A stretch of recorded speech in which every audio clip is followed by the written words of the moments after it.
নমস্কাৰ, এছএন ব্লগলৈ আপোনালোক সকলোকে স্বাগতম জনাইছোঁ। আশা কৰোঁ আপোনালোক সকলোৱে ভালে আছে। য'ৰ পৰা প্ৰডাক্ট অনা হৈছিল সেইটো কেনেকুৱা হয় সেইটো আনবক্সিং কৰি আপোনালোকৰ সন্মুখত দেখুৱাম বুলি ভাবিছোঁ। বলক আমি বেছি দেৰি নকৰাকৈ প্ৰডাক্টটো আনবক্সিং কৰোঁ।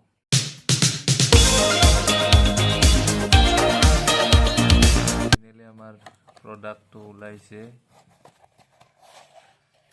এয়া চাওক আপোনালোকে।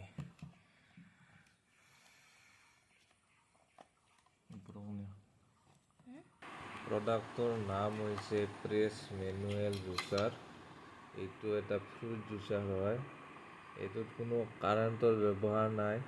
এইটো আপোনালোকে নিজৰ হাতেৰে ব্যৱহাৰ কৰিব পাৰিব। এই প্ৰডাক্টটো বেছি পাতল নহয়, মজবুত হয়। ই পৰিলেও ভাঙি নাযায়। ইয়াৰ দাম বেছি নহয়, 110 টকা। এটা মৌচুমী টেঙা ভালদৰে ধুই কাটি লৈছোঁ। এতিয়া জুচাৰটো ভালদৰে ধুই লৈছোঁ। এতিয়া আপোনালোকে চাওক ইয়াত কেনেধৰণে জুচ বনাব পাৰি।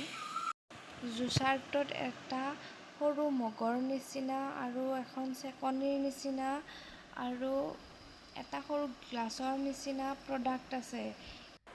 এতিয়া জগটোৰ ওপৰত চেকনিখন দি তাত কেইটুকুৰামান টেঙা দি দিলোঁ আৰু গ্লাছটোৰ সহায়ত লাহে লাহেকৈ ঘূৰাই থাকিলোঁ।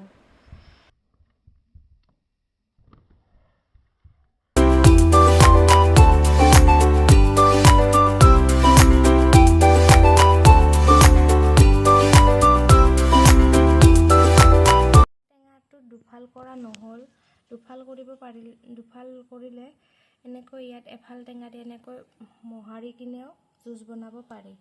মই ডাইৰেক্ট কুটি কিনে বনালোঁ।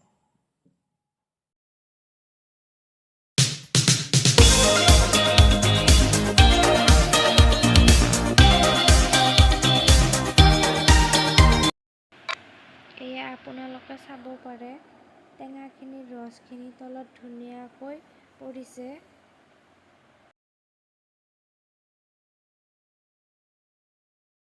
প্ৰডাক্টটো ব্যৱহাৰ কৰি বহুত ভাল পালোঁ।